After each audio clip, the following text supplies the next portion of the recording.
촬영하는데 괜찮으실까요? 네. 네, 안녕하세요. 저는 오늘 두 번째 콜로키움의 사회를 맡은 소비자학과 황혜선입니다. 오늘 저희가 굉장히 귀한 교수님을 모시고 아주 신나는 이야기를 듣지 않을까 하는 기대를 가지고 이 자리에 왔는데요. 신은경 교수님을 먼저 소개해 드리겠습니다. 신은경 교수님은 컬럼비아 유니버시티에서 사회학으로 박사를 받으시고 지금 2019년부터 고려대학교 사회학과에서 교수님으로 재직하고 계십니다. 사회 연결망 분석을 중심으로 해서 많은 연구를 굉장히 활발하게 하고 계셔서 저희에게 굉장히 좋은 많은 인사이트를 주시지 않을까 기대가 되고 또 제가 연사님이 주신 그 강연의 제목에 상상력이라는 단어에 굉장히 꽂혔는데요. 상상력을 자극할 수 있는 이 시간이 될 수 있기를 저희가 또 생각의 폭도 넓히고 깊이도 넓힐 수 있는 아주 귀한 시간이 될 거라고 기대를 하고 있습니다. 그러면 이제 저희가 2시 반부터 시작을 해서요. 총 4시까지 시간을 지금 기획을 하고 있고 그 중간에 이제 궁금한 점이 있으시더라도 끝에 이제 연사님 다 말씀해 주시고 난 후에 저희가 Q&A 세션을 따로 갖는 걸로 그렇게 진행을 하려고 합니다. 그래서 저희가 이 진행이 되는 동안 혹시 뭐 다른 문제가 없으시면 음소거를 해주시면 연사님의 말씀만 더 또렷하게 들을 수 있을 것 같고요. 그래서 다른 분들은 음소거를 해주시고 진행을 하는 걸로 그렇게 진행을 하겠습니다. 네, 그러면 이제 저희의 상상력을 책임지실 신은경 교수님께 시간을 넘겨드리도록 하겠습니다. 네, 안녕하세요. 방금 소개받은 심은경이라고 합니다. 우선 이렇게 좋은 기획에 초대해 주신 교수님들께 진심으로 감사드리고요. 귀한 시간 내셔서 금요일 오후 이 황금 같은 시간에 이 자리에 함께 해주신 학생 여러분들께도 진심으로 감사의 말씀 먼저 드립니다. 오늘 제가 준비한 발표의 주제는 서약적 상상력, AI를 만나다라는 주제로 준비를 해봤습니다. 우선 발표 슬라이드를 공유하면서 진행해 보도록 하겠습니다. 제가 웹엑스로 사실은 발표를 해보는 게 처음이라서 약간 기술적으로 익숙하지 않은 지점들이 있을 수가 있는데 사전에 양해의 말씀을 먼저 드리도록 하겠습니다. 이게 잠시만요. 공유가 됐을까요? 아직 공유를 하면 네, 보이실까요? 보입니다. 우선 수학적 상상력 뉴 데이터가 범람하는 지금 이 시점에서 왜 필요한가에 관한 이야기들을 꾸려나가 볼 계획입니다. 발표 시간이 길다 보니까 이렇게 아웃라인이 있으면 좀 덜 지루하실까봐 아웃라인을 좀 마련해 봤는데요. 처음 이제 도입부에서는 이 데이터, 우리를 너무 친숙하게 알고 있어서 되려 외면하고 있지는 않은가 싶은 우리 이 데이터에 관해서 조금 면밀히 따져봐서 옛날에 과거의 데이터와 오늘날의 데이터 어떤 점이 다른가, 그러한 데이터를 활용하는 현재의 데이터 사이언스는 과거의 데이터 사이언스와 어떻게 다른가, 그리고 지금 거의 뭐 팽창적인 인기를 누리고 있는 데이터 사이언스의 꽃이라고 할 수 있는 그런 artificial intelligence, AI, 이것은 과거의 모습과 현재의 모습이 어떻게 다른가? 이런 시점에서 과연 사회학적 상상력은 우리에게 어떤 인사이트를 줄 수 있을까? 그래서 약간 두 번째 섹션에서는 AI의 그늘, 우리가 잘 접하지 못했던 AI가 재구성하고 있는 사회적 편견들에 대해서 조금 조망을 해보고요.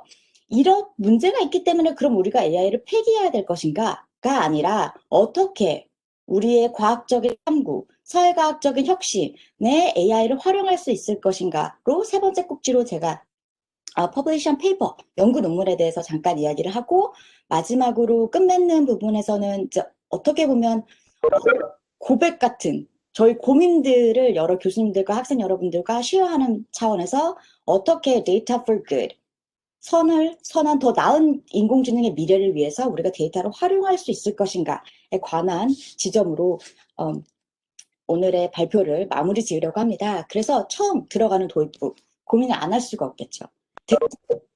무엇일까요? 지금 모든 분들이 음소거를 하고 있는 상황이기 때문에, 하지만 이렇게 말풍선, 생각의 풍선들이 지금 막 떠다니기를, 데이터 어떻게 정리할 수 있을까요?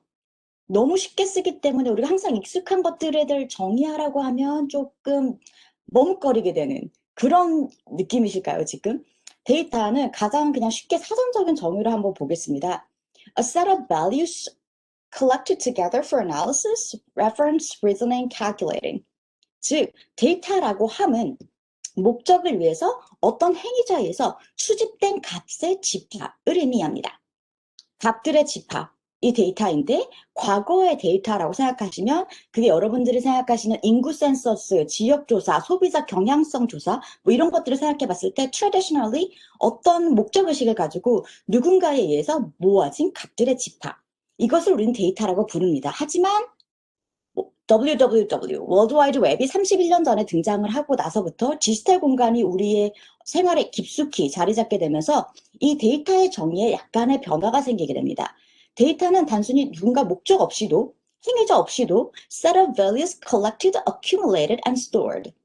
그럼 이러한 새로운 데이터는 과거의 데이터와 어떤 차이점이 있을까요? 새로운 데이터는 상대적으로 저렴합니다.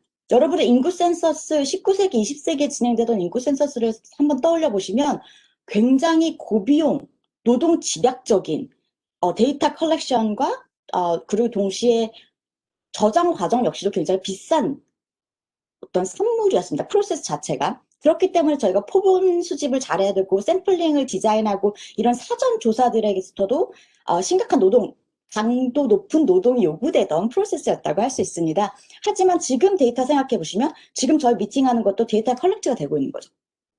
상대적으로 저렴한 비용으로 저희가 데이터를 쉽게 컬렉트할 수 있습니다.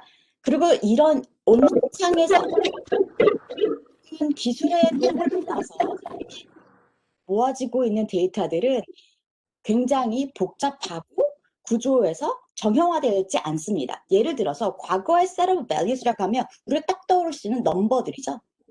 인구가 50만이야, 30만이야.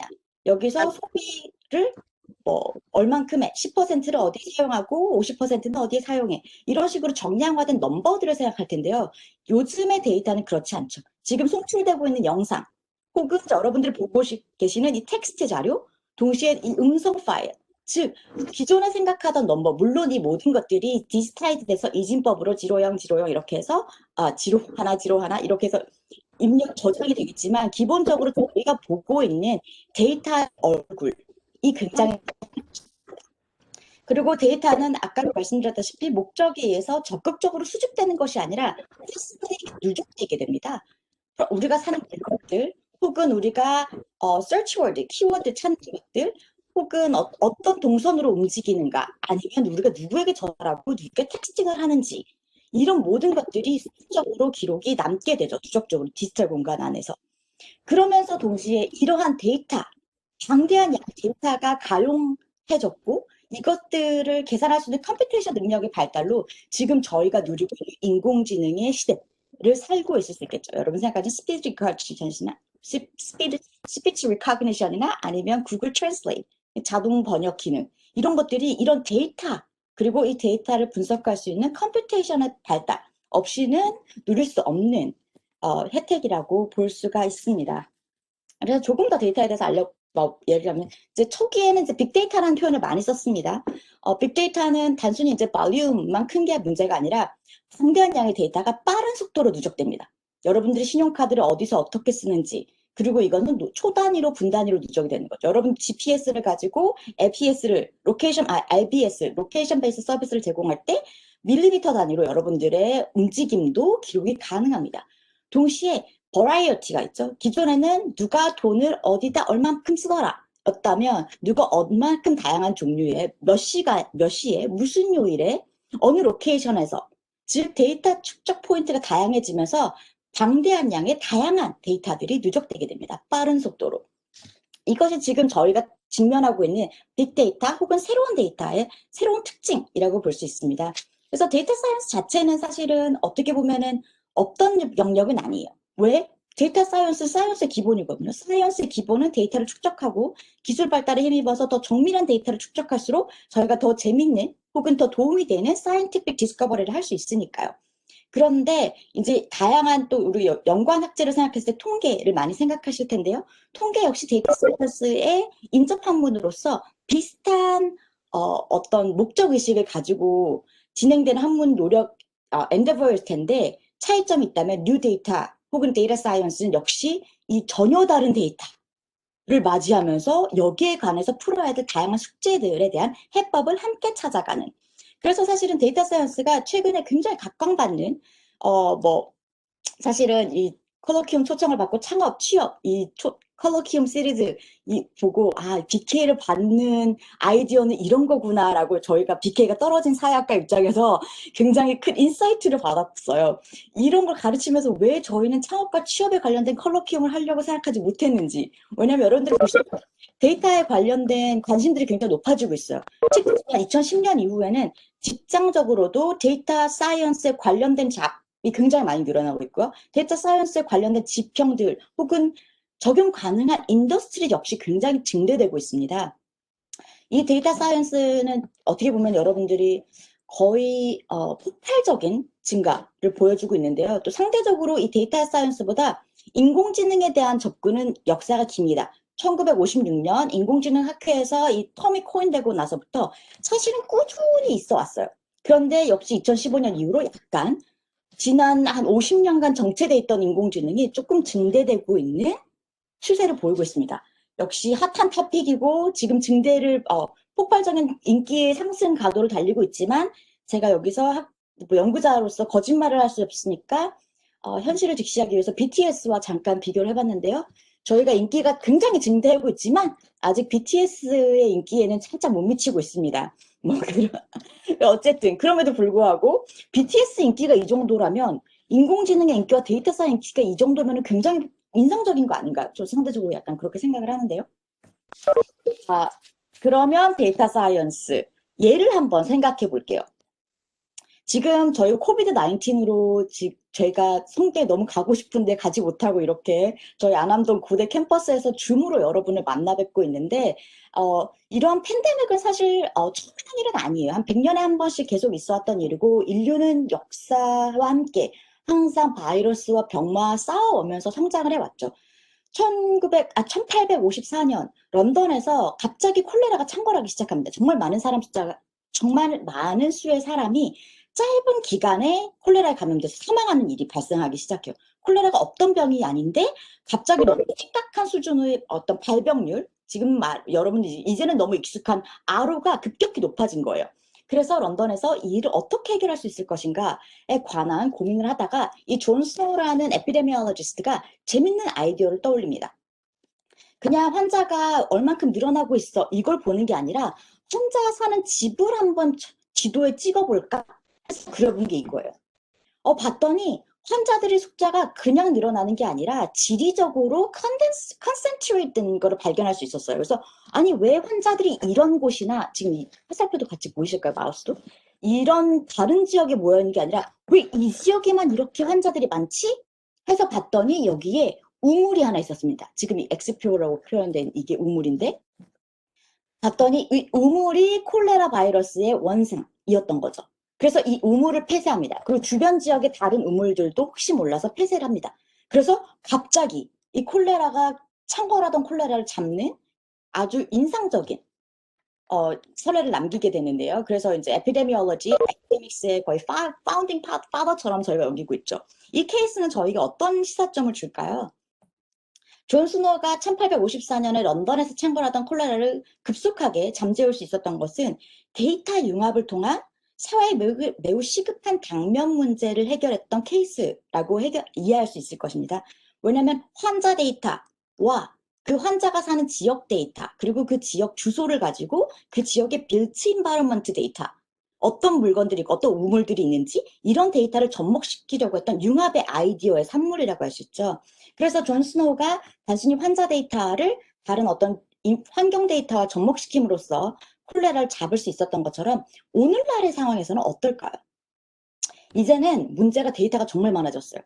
우리가 지금 코비드 19을 싸우고 있으면서 이렇게 놀라운 발전에도 불구하고 저희가 이 존 스노우가 1854년에 콜레라를 잡았던 것처럼 코비드 19을 잡지 못하는 이유, 코로나 바이러스는 아직까지 저희가 스트러글하고 있는 이제 데이터가 너무 다양해진 거죠. 이제는 환자가 어디에 사는지뿐만 아니라 어디로 여행을 갔었든지 혹은 그 전에 어떤 병적 레코드를 가지고 있었는지 뭘로 선행되는 기저질환들이 어떤 것을 있는지 어떤 병원에 갔었는지 혹은 어떤 병원에서 실제로 초기 진단, 확진을 받게 되는지, 다양한 지리 정보뿐만 아니라 뭐 인터랙션하는 소셜 네트워크 정보들마저도 모아지게 됩니다. 그래서 우리는 더 큰 컴퓨테이셔널 능력이 필요하게 되는 거죠. 그래서 새로운 AI, 지금 21세기에 저희가 다시 인기를 끌고 있는 새로운 AI를 동력은 두 가지로 볼 수 있습니다. 데이터 availability, 방대한 양의 데이터가 축적되고 있고 굉장히 빠른 속도로 전 세계에 동시다발적으로 데이터가 축적되고 있는 것 뿐만 아니라 컴퓨테이셔널 캐패시티가 지난 20년 동안 굉장히 증대됩니다. 월드와이드 웹으로 31년 동안 저희가 온라인상에서 데이터를 굉장히 빠른 속도로 누적하고 있었고 동시에 컴퓨터의 저장 속도, 처리 속도들이 굉장히 빨라지면서 이 데이터를 활용할 수 있게 된 것이 오늘 저희가 누리고 있는 AI의 핵심 비결이라고 할 수 있을 것 같습니다. 그래서 잠깐 이제 머신러닝에 대해서 얼마나 많이 쓰는지 모르겠지만 제가 잘 모를 거란 전제하에서 잘 이쪽 분야를 연구하시지 않을 거란 전제하에서 제가 좀 가져왔는데요. 통계에 좀 익숙하잖아요. 제 소셜 사이언스 하시는 분들은. 기존에는 비싸기 때문에 데이터 컬렉트하는 게 비싸기 때문에 공부를 얼마나 했을 때 성적이 오를까? 그러면 우리가 어떻게 했을까요? 한 반을 추출해서 그 반의 애들에게 몇 시간 공부했니? 네 수학 성적이 얼마니? 이렇게 물어봤어요. 그래서 리그레션 라인을 딱 그리죠. 그래서 평균적으로 1시간 공부를 더 했더니 공부를 더 한 학생이 수학 성적이 10점이 높더라. 이런 이야기를 할 수 있는 거죠. 근데 여기 파란 점, 케이트란 학생이 그렇다면 1시간 수학 공부를 더 하면 10점이 수학 성적이 오를까? 그렇지는 않을 수도 있어요. 오른쪽에 보시는 그림이 여러분들이 현재 데이터 사이언스적인 AI 접근 방법에 기반한 건데요. 이 행위자의 행동을 예측하기 위해서는 전체 매크로 레벨의 데이터가 필요한 게 아니라 그 반의 평균적인 데이터가 필요한 게 아니라 저희가 필요한 건 케이트의 업적 데이터죠. 그래서 케이트가 지난 1년 동안의 모든 시험 숫자를 비교해 봤을 때 케이트는 이런 커브를 그리는 거예요. 이런 학생은 5시간을 더 공부한다고 해서 50점이 오르는 커브가 아니에요. 이 학생에게 중요한 건 여기 티핑 포인트죠. 20점을 넘어서는 순간 공부하는 시간에 비한 리워드의 슬로프가 급격하게 바뀝니다. AI는 이런 기반에서 우리가 인터랙션, 인터벤션을 디자인하던 것에서 통계적인 기법에서 벗어나서 직접적으로 좀 더 그러니까 reliability나 relevant가 높은 데이터를 촘촘하게 수집해서 훨씬 더 customized 인터벤션이나 디자인을 할 수 있게 도와준다고 할 수 있습니다. 그래서 AI를 혹은 데이터 사이언스를 전혀 모르는 누군가에게 AI, 머신러닝을 설명하는 제 슬라이드인데요. 저희는 어떤 알고리즘을 주어주지 않습니다. 이미 머신러닝을 제가 많이 쓰고 계신 분이라면 굉장히 너무 쉬운 버전으로 제가 약간 머신러닝 for dummies 버전으로 설명을 드리자면 데이터를 굉장히 많은 데이터가 있으니까 데이터를 좀 줍니다. 주고 그 데이터 안에서 예를 들면서 방의 개수와 아파트 가격에 1000만 개의 데이터를 줘요. 머신이 알고리즘이 그 안에서 최적의 비율을 계산합니다. 그래서 방의 개수와 아파트의 가격 사이에 최고의 어떤 에러 마진이 제일 작은 어떤 알고리즘을 안에서 자가학습을 통한 발견을 하게 되는 거죠. 그리고 나서 우리가 그게 만약에 reliable한 알고리즘이라고 생각을 하면 새로운 인풋을 주죠. 이 집은 아파트가 방이 3개야. 그럼 이 집의 아파트의 가격은 얼마일까를 프리딕션을 시키는 기존의 통계적 모델과는 전혀 다른 방식으로 이제 현실의 문제를 접근하고 있습니다. 약간 이해를 돕기 위해서 저희가 시간을 안 보고 달리고 있는데 조금 설명을 드리자면 기존의 컴퓨터 프로그래밍이라고 한다면 데이터 프로그램, 이 프로그래밍의 방점이 찍혀졌습니다. 1956년, 1950년대, 60년대 사람들이 막 익사이팅하던 인공지능은 이 프로그램을 잘 짜는 거예요. 프로그램을 잘 짜서 인간이 판단하는 것, 인간이 생각하는 것처럼 생각하는, 행동할 수 있는 프로그램을 짜자가 기본이었다면 지금의 머신러닝, 지금의 인공지능은 아니야. 우리가 그 프로그램을 짤 수는 없는데 데이터를 통해서 최적의 알고리즘을 컴퓨터가 찾는 컴퓨테이션을 할 수 있어. 그 방식으로 바꾼 거거든요. 그래서 옛날 처음 죄송합니다. 위에 있는 레짐이 기존의 컴퓨테이셔널 아티피셜 인텔리전스라고 한다면 이때는 여러분 이 빨간 박스가 실행 박스라고 할 수 있는데요. 2와 3을 줘. 그리고 프로그래머들이 플러스 더하기 연산 프로그램을 짭니다. 그래서 컴퓨터 안에 넣었을 때 우리는 원하는 답이 여기에 당연히 생각하겠죠. 5가 나오겠죠. 왜? 우리가 2와 3을 줬을 때는 5가 나오는 것을 더하기 연산 코드를 짰으니까요. 그래서 우리가 이 더하기 프로그램을 짜는 것, 이것이 인공지능의 핵심이라고 할 수 있는데 이제 이걸 포기합니다. 어떻게 하느냐? 인공지능, 머신러닝, 현대, 뉴 AI는 2와 3을 줍니다. 그리고 5를 줘요. 그리고 얘네들에게 더하기를 찾게 하는 겁니다. 2와 3과 5 세트를 주고 1과 4와 5 세트를 주고 7과 2의 9 세트를 줘서 이 어떤 관계들, 데이터 포인트들의 관계들을 스스로 찾게 하는, 그래서 알고리즘을 찾게 하는 방식으로 인공지능이 진화해 왔습니다. 그래서 프로그램을 인간이 어떻게 생각하지, 어떻게 러닝하지 것을 프로그래밍을 계속 실패하던 어떤 영역에서 데이터를 활용하면서 인간의 판단을 흉내내는 알고리즘을 만들기 시작하면서 지금 우리가 누리고 있는 스피치 리커그니션이나 이미지 리커그니션 이런 분야에서 혁신적인 발전을 이룩하게 됩니다. 말했다시피 포커스가 이 안에서 데이터를, 왜? 지금은 데이터가 굉장히 많으니까요. 데이터를 많이 주고 트레이닝 데이터를 줘서 굉장히 필링하는 알고리즘을 만들어요. 알고리즘 만드는 건 이렇게 에러를 하면 페널티를 주고 이런 loss 펑션을 통해서 자가 학습을 하게 해요. 자기 스스로 계속 벌점을 주면서 이 벌점을 제일 적게 받는 알고리즘을 컴퓨터가 찾게 됩니다. 알고리즘이 알고리즘을 찾게 되는 거죠. 그리고 나서는 릴라이어블하다, 필링하는 모델이 나올 경우에 우리는 이거를 가지고 새로운 인풋을 주고 프리딕션을 해봐 라고 시키는 거죠. 그래서 아까 말했다시피 방의 개수를 예측하는 거, 방의 개수를 주고 아파트 개수, 렌트비를 예측하는 거, 이 이 프리딕트된 accuracy를 높이는 다양한 방식이 있을 거예요. 첫 번째로는 방의 개수뿐만 아니라 아파트 위치, 혹은 아파트 얼마나 오래됐을까? 기타 등등 다른 피처들을 더 줘서 데이터 포인트를 더 많이 줘서 컨텍스추얼라이즈 해주면 우리가 아파트 값을 훨씬 더 잘 예측할 수 있죠. 뭐 굉장히 쉬운 버전으로 이야기를 했지만 이게 요즘 우리가 하고 있는 새로운 인공지능, 러닝을 통한 미미기죠. 한마디로 말하면 모방을 잘하는 컴퓨터를 만들게 된 거예요. 그런데 신기한 건 요즘 굉장히 여러분들도 이미 너무 일상적으로 많이 사용하고 있는, 그래서 심지어 AI라고 생각하지도 않는 많은 것들이 이러한 인공지능, 데이터를 통한 학습 결과로서의 알고리즘의 적용 사례들입니다. 뭐 optical character recognition, 손으로 뭘 쓰면은 자동으로 레터로 인식되는, 혹은 스팸 메일 필터링 역시 마찬가지고 facial recognition, voice detection, 그리고 customer clustering, 혹은 recommendation system, 혹은 auto driving, health intelligence, 이 모든 것들이 AI를 백엔드에서 사용하고 있는 플랫폼들이라고 할 수 있습니다. 이런 AI 눈부시게 진보했죠. 이런 진보의 결과로 사실은 요즘엔 인간의 지능을 흉내내게 만들어서 데이터를 많이 줘서 인간만큼 똑똑했으면 좋겠는데 얘네들이 인간보다 더 정확해지는 분야들이 나타나고 있습니다. 특히 뭐 인공신경만 뉴럴 네트워크 많이 들어보셨을 텐데요. 2011년까지만 해도 이렇지가 않았어요. 2011년에 이 이미지를 주고 우리가 이게 뭔지 치타인지 아닌지 맞춰봐, 이런 알고리즘을 짰을 때는 데이터가 많지 않았기 때문에 컴퓨터 알고리즘은 최고가 한 26% 에러를 가지고 있었어요. 100개를 말하면 26개 중에는 고양이라고 말하는 거지. 인간은 근데 이 그림을 보고 고양이라고 말하거나 사자라고 말하거나 에러 확률이 5%는 됩니다.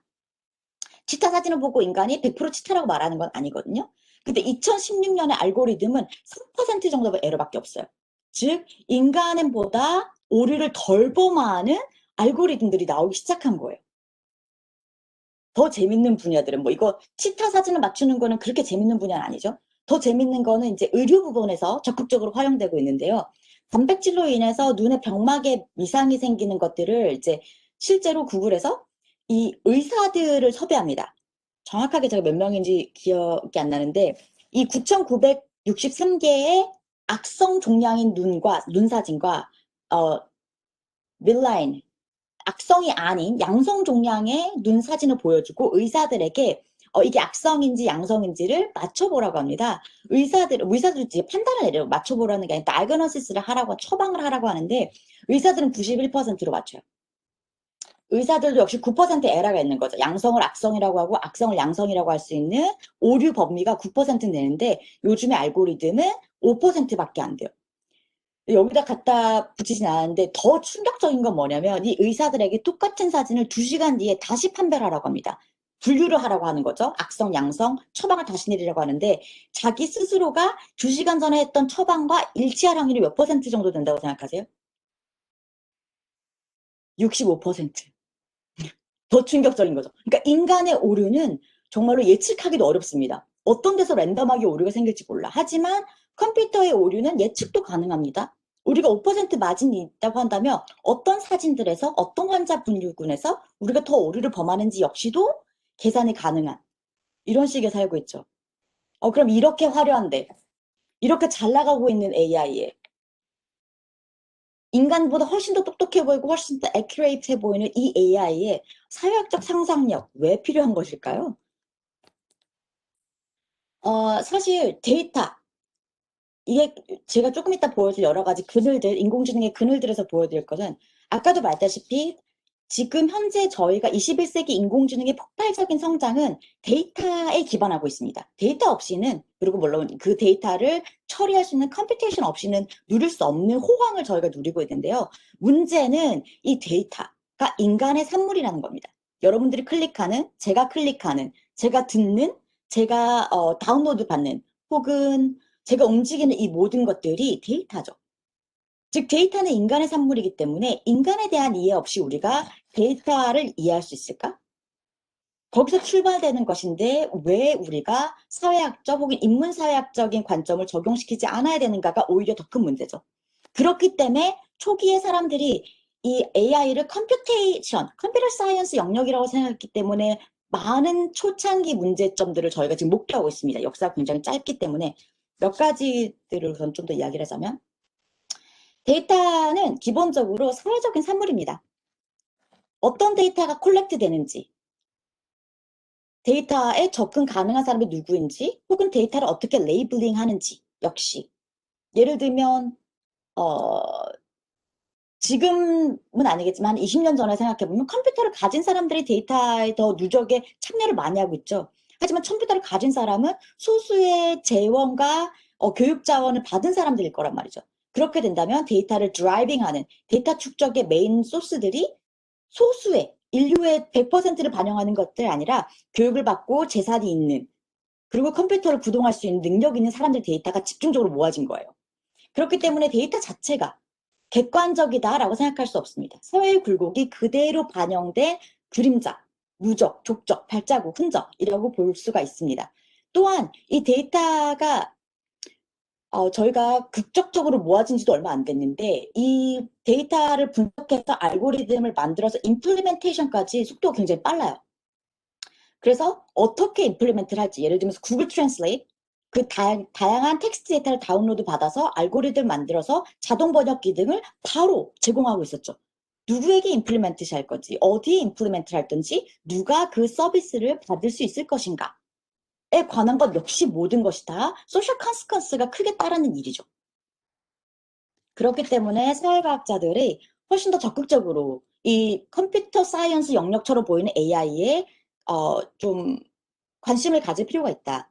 그리고 우리 접목이 긍정적인 어떤 영향으로 시너지를 발휘할 것이라고 저는 이제 개인적으로 생각을 하는데요. 기본적으로 인간의 학습 능력에는 우리도 에러를 항상 범하고 아까 말했다시피 컴퓨터보다 더 에러를 많이 범하는 게 인간인데 예를 들어서 여러분들이 어, 그 동전의 앞뒷면을 던지잖아요. 그래서 토인 코스를 막 코인을 토스하는데 코인을 만약 13번 토스를 했으면 근데 계속 다 앞면만 나온 거예요. 다음번에 던졌을 때 앞면이 나올까 뒷면이 나올까 물어봐요. 그러면 학생들은 대부분 다 이젠 뒷면이 나와야지 이렇게 대답을 합니다. 근데 동전의 앞면과 뒷면이 나올 확률은 50%예요. 반반인데 여러분들이 13번, 12번을 누적적으로 앞면을 봤다고 해서 13번째 동전을 던졌을 때 걔가 앞면이 나올 뒷면이 확률에는 연관성이 없어. 하지만 인간들은 계속 누적적인 과거의 경험에 비춰서 예측하는 경향이 있죠. 휴먼 패턴 리커그니션 자체가 바이어스를 크게 품고 있어요. 갬블러스 팔러스라고 하는 건데 약간 우리가 생각했을 때 왠지 머신은 이게 없을 것 같잖아요. 인간이니까 이런 오류를 범할 것 같잖아요. 인간이니까 13번째에 이제는 뒷면이 나올 때가 됐어 라고 기대할 것 같은데 머신도 비슷한 식의 오류를 범하는 것들을 저희가 발견할 수 있었습니다. 아, 조금 뛰어넘어도 될 것 같고 몇 가지 이제 예를 들어볼 텐데요. 기존에도 이런 바이어스나 차별은 항상 있었어요. 예를 들면은 이제 이거는 머신러닝에 관련되지 않은 일반적으로 했던 연구조사예요. 어, 전화를 건 사람이 그러니까 레주메를 냈을 때 레이셜 바이어스가 어떻게 그 의사결정자 직업을 줄지 말지 취업을 결정짓는 의사결정자에게 영향을 미치는지를 봤을 때 이 콜백을 받기 위해서 백인 지원자들은 10개 정도만 내면 한 개의 콜백을 받는데 흑인 지원자들은 15개를 보내야지 처음으로 콜백 인터뷰를 받게 되는 거예요. 그래서 레이셜 갭이라는 게 50%의 에포트가 더 마이너리티에서 들어가야지만 같은 결과의 리워드를 받을 수 있다. 뭐 이런 바이어스에 관한 연구들이 굉장히 많이 누적되어 있는데 그럼 AI 세계에서는 어떨까요? 훨씬 더 뭐라 그럴까 이제 이거는 기존에 이제 인간 대 인간에게 일어났던 바이어스는 우리가 내가 마이너리티니까 나한테 취업 기회를 안 주는구나 컴플레인 할 수 있잖아요. 저 취업 의사결정자의 편견 때문이야. 블레임도 할 수 있어요. 근데 이거는 알기가 좀 어려워요. 어떤 예냐면 구글에서 처음 초창기의 얘기입니다. 지금은 이 알고리즘을 고쳤어요. 여러분들 구글을 딱 가입하셨을 때 예전에는 지메일 어카운트도 누가 초대를 해줘야 여러분들 gmail.com 어카운트를 만들 수가 있어요. 제가 처음 gmail.com을 만들었을 때는 제 친구가 인바이트를 해서만 됐었거든요. 약간 초기 단계에서는 이렇게 누구나 쓸 수 있는 데이터는 아니었는데 가입을 할 때 자기를 만약에 여자라고 등록을 하잖아요. 그러면 남자라고 등록했을 때랑 광고에 노출되는 패턴이 전혀 달랐습니다. 예를 들어서 내가 내 아이덴티티를 여자라고 등록을 하고 구글 어카운트를 만들면 약간 2억이 넘는 CEO의 잡은 나한테는 한 300개밖에 노출이 안 돼요. 광고가 나한테 안 뜨는 거야. 근데 내가 메일로 잡 서치를 하기 시작하면 나한테는 1200개가 넘는 고소득의 잡들 광고가 뜹니다. 이상하죠? 구글이 웬 이런 성차별 기업이라서 이런 결과가 나오는 걸까요? 그렇지가 않죠. 10년 전을 생각해 봤을 때 당시의 데이터는 그 회사에 이미 고액 연봉을 받고 있는 CEO들은 대부분 다 남성이야. 그래서 지금 이 사람이 남성으로 로그인했을 때 자기들이 갖고 있던 데이터 프로파일하고 더 매치가 잘 된 거예요. 그러다 보니까 이 남성 로그인한 어카운트에게는 1800개의 광고를 보여주고 여자에게는 300개의 광고를 보여주는 겁니다. 즉 데이터가 가지고 있는 바이어스를 알고리즘은 그대로 재생산을 하고 있었다는 거죠. 문제는 이걸 300개를 봤을 때 이게 어떤 사람이 준 게 아니기 때문에 나는 다른 남성 지원자들이 몇 개의 광고를 보는지 몰라요. 또 이게 기계가 알려주는 것이기 때문에 굉장히 객관적이라고 생각을 하게 됩니다. 그래서 온라인상에서 알고리즘이 재학습한 불평등의 재생산은 우리가 과거처럼 감정적으로 대하지도 않게 되고 부정이라고 생각하지도 않게 됩니다. 이와 관련된 다양한 예시들을 많이 보셨을 거예요. 구글 트랜슬레이트 예죠. 데이터는 절대로 중립적이지 않습니다. 왜? 인간이 만들었거든요. 예를 들어서 터키어에는 이 she나 he가 없어요. 그래서 그 사람으로 번역이 되는데 she도 o로 번역이 되고 he도 o라고 번역이 돼요. 그래서 여러분들이 구글 트랜슬레이트에다가 she's a doctor, he's a nurse 이거를 터키시로 번역시키면 이렇게 나와요. 이걸 그대로 카피 앤 페이스트를 합니다. 그리고 역으로 영어로 바꿔. 어떤 일이 일어났나요? He's a doctor, she is a nurse. 이렇게 바뀐 거예요. 이 뭐지? 갑자기 왜 그녀는 의사고 그는 간호사였는데 그는 의사고 그녀는 간호사로 성별이 도취됩니다. 구글 완전 섹시스트네? 이렇게 봐야 될까요? 아니죠. 똑같은 논리예요. 기존에 출판됐던 많은 텍스트에서 he와 닥터가 한 문장에 있을 확률이 크고 she와 nurse가 한 문장에 있을 확률이 컸던 거예요. 그렇기 때문에 구글은 확률상으로 이게 네가 찾는 문장에 더 가까울 거야 라고 판단을 하게 된 거죠. 그래서 처음에 구글 트랜슬레이션이 그렇게 데이터를 필터링 없이 러닝에 학습에 활용하다 보니까 이런 어떤 우리가 상상도 하지 못했던 문화적 차별 성적 차별, 인종 차별을 그대로 재생산하는 알고리즘을 그대로 소비자에게 제공하고 있었습니다. 이게 2018년에 제가 캡처했던 거거든요. 제가 2019년에 이제 저희 지난해 고대 와서 이 강의를 하면서 이걸 막 보여주니까 우리 학생들 뭐 교수 말이라고 고지고대로 믿지 않죠. 다시 쳐봤습니다, 애들이. 교수님 아닌데요? 이러더라고. 이게 틀릴 리가 없는데 내가 작년에 캡처한 거야. 해서 봤더니 이렇게 바뀌었더라고요. 2019년 9월 28일 제가 이제 그날 수업 시간에 애들이 찍어본 거예요. She's a doctor, he's a nurse 똑같은 거를 번역을 시켰더니 이번에는 2019년에 구글 알고리즘이 이렇게 바뀌었어요. She is a doctor, she is a nurse. 이제 강제한 거죠. 마이너리티로 번역을 하도록 알고리즘의 웨이트를 바꿔준 거예요. 이거를 따로 he, she를 문장에 넣지 말고 아예 다 마이너리티로 가자. 이런 변화가 일어난 것은 데이터가 바뀌었기 때문이 아니에요. 알고리즘의 그 불평등을 인지하고 알고리즘의 웨이트를 바꿔준 겁니다. 그래서 출력 아웃풋을 그냥 마이너리티가 더 프레젠스 하도록. 뭐 사실 이 예를 가자면 끝도 없습니다. 이 사진을 봤을 때 사실 이 왼쪽에 있는 백인이 중범죄자고 오른쪽에 있는 흑인은 경범죄자예요. 근데 알고리즘한테 얼굴을 보고 이 사람들의 리스크 팩터를 매저하라고 해요. 그 범죄자 데이터를 활용해서 레코드를 활용해서 이미지랑 범죄자 레코드를 활용해서 트레이닝을 시켰는데 실제로 진짜 경범죄자인데 굉장히 위험한 범죄자라고 매기는 거야, 10점. 그리고 굉장히 위험한 범죄를 저지른 사람인데 리스크가 별로 없어. 3점밖에 안 줘. 역시 마찬가지죠. 데이터베이스 안에 흑인들이 더 많이 잡혀있는 기록이 있는 데이터를 활용했기 때문에 실질적으로 백인에게 편향적인 알고리즘을 만듭니다. 흑인들의 경우에는 더 범죄자의 범죄의 가중이 높을 것이다라고 오판을 하는 알고리즘을 만드는 거죠. 뭐 더 인종뿐만 아니라 이제 성적 마이너리티에게도 가해지는 것도 마찬가지예요. 뭐 이런 데이팅 앱 같은 거 많이 여러분들 안 쓰실 것 같아요. 지금 뭐 교수님도 많이 계시니까 안 쓰시겠지만 데이팅 앱들을 뭐 다운을 받는다고 칩시다. 제가 그라인더 이거 제가 잘 모르는데 이 마크 앤이라는 다른 분이 이제 딱 받으신 거예요. 이거는 이제 약간 이제 동성애자들을 위한 데이팅 앱이에요. 우리가 만드는 뭐 큐피트 아니면 커피비츠 베이글 뭐 이런 데이팅 앱처럼 그냥 이성애자를 위한 앱과 똑같이 동성애자를 위한 앱인데 문제가 뭐냐면 이거를 다운받으면 옆에 추천되는 게 섹스 어펜더 서치예요. 성범죄자 서치 앱이 다운로드로 추천을 받더라고 해요. 그러면 무의식 중에 나는 이거를 다운받는데 왜 갑자기 성범죄자를 찾는 앱도 추천을 해주지? 역시 동성애자, 성적 마이너리티에 대한 바이어스가 데이터에 누적된 것을 그대로 알고리즘이 레코멘데이션 알고리즘에 활용했기 때문입니다.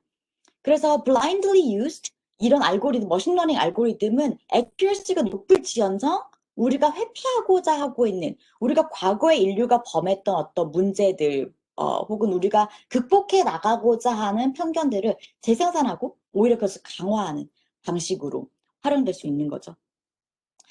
이건 역시 이제 쉬운 문제는 아닐 거예요. fairness 자체는 온라인상에서도 구축하기 어렵고 디지털 세계에서 구축하기도 어렵지만 사실은 우리 일상생활에서도 구축하기 굉장히 어렵죠. 그렇다면 우리가 AI 적대시해야 될 것인가? 아니면 어떻게 활용할 것인가에 관한 고민을 좀 해봐야 될 것 같습니다. 그래서 오늘 제가 일예로 보여질 이제 제가 퍼블리시한 논문인데요. 논문은 먼저 논문 슬라이드가 어머 뒤쪽으로 했었나 봐요. 제 이제 퍼블리시를 한 예인데 어쩌면 머신러닝이 알고리즘이 바이어스를 디텍트를 잘하니까 역으로 우리가 바이어스를 디텍트하는 툴로서 알고리즘을 활용하면 어떨까? 즉 인공지능으로 우리가 데이터에 있는 어떤 바이어스를 배워서 일상생활에 임플리멘트 시켜서 바이어스를 재생산하는 게 아니라 그거를 바이어스 디텍션 툴로 사용한다는 거죠. 그래서 제가 적용했던 예는 건강 불평등에 인공지능을 한번 적응시켜 봤습니다. 제가 고대로 오기 전에 테네시 주립대 의대에서 포닥 생활을 했습니다. 여기 맨하탄 뉴욕에 살다가 멤피스에서 인터뷰를 하러 오라고 했을 때 멤피스가 어디지? 해서 찾아봤어요. 어딘지도 몰랐어. 이런 작은 이제 도시, 그러니까 작다고 말하기에는 미국에서 20번째로 큰 도시야. 굉장히 큰 도시기는 해요. 다만 제가 못 들어봤던 도시죠. 갔더니 여러 가지 문제점이 있는데 제일 신기한 게 뭐였냐면은 53%가 아프리칸 아메리칸이었어요. 도시에. 미국 전역의 흑인 비율이 10%, 11%거든요. 근데 이 동네에는 53%가 흑인이었어요. 즉, 절대 다수가 과반수 이상이 흑인이 동네였는데, 여러 가지 건강 문제들도 많이 가지고 있어요. 동네 자체가 특이했다, 달랐다, 다른 미국 동네들이랑. 동시에 비만 문제가 굉장히 심각했고, 여기에서 테네시 주정부가 비만 관련한 다양한 만성 질환에 지출하는 비용이 연간 6조 원을 지출하고 있었어요. 굉장히 건강 문제가 심각할 뿐만 아니라 굉장히 비싼 비용을 지불하고 있는 상황이어서 제가 딱 멤피스를 갔을 때. 그래서 조금 더 이 멤피스란 동네의 건강 불평등을 이해하기 위해서 약간 줌인을 해봤습니다. 줌인을 해서 각 주편번호마다 어떤 다른 패턴을 보이는지 한번 봤어요.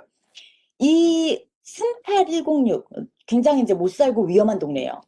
여러분들이 차 타고도 지나가고 싶어 하지 않을 만큼 딱 눈으로 봐도 위험한 동네였는데, 이 동네는 당뇨병 환자가 59%예요. 그 우편 지역 번호 안에 사는 사람들이. 차로 달리면 3분도 안 걸릴, 2분도 안 걸릴 거리인데, 그 동네에는 60% 당뇨병, 60% 사람이 당뇨병 환자인 거죠. 근데 거기서 차로 5분도 안 떨어진 이 동네 환자는 7.1%밖에 안 돼요.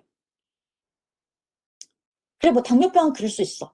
근데 life expectancy, 평균 예상 수명, 38106에서 태어난 아이에게 예상되는 기대 수명은 69년이라는 시간을 우리가 그 아이를 예측해 볼 수 있고, 상대적으로 다른 동네, 조금 더 웰오프된 동네에서 태어난 친구들은 83년의 기대 수명을 가지고 있어요. 이런 극심한 지역적 건강 불평등, 우리가 어떻게 이해해야 될까요? 굳이 아프고 병든 사람은 이 동네로 모여 들어가서 살아서 우리가 이 14년이라는 차이를 보는 것인지, 아니면 이 동네의 어떤 사회 구조적인 환경이 그 동네에 사는 사람들을 아프고 병들게 해서 14년을 덜 살게 하고 14년을 더 살게 하는지, 이제 사회과학자로서 이제 그런 의문점들을 가지고 굉장히 재밌는 연구들을 많이 진행해 볼 수가 있었어요. 제가 의대에 있으면서. 그래서 이런 지역적 건강 불평등이 너무너무 심각하게 일어나는 걸 보고, 이거를 그러면 좀 머신러닝을 통해서 캡처해보는 건 어떨까? 라고 생각을 해서 나온 논문이 이 Nature Digital Medicine에 2018년 말에 나왔어요. 나온 지 아직 2년 정도 된 논문이긴 한데, 소셜 마커라는 컨셉을 제가 만들어서 이 사는 지역이 건강을 예측하는데 얼마나 큰 기여를 할까? 뭐 이런 것들을 테스트해보려고 썼던 논문이에요.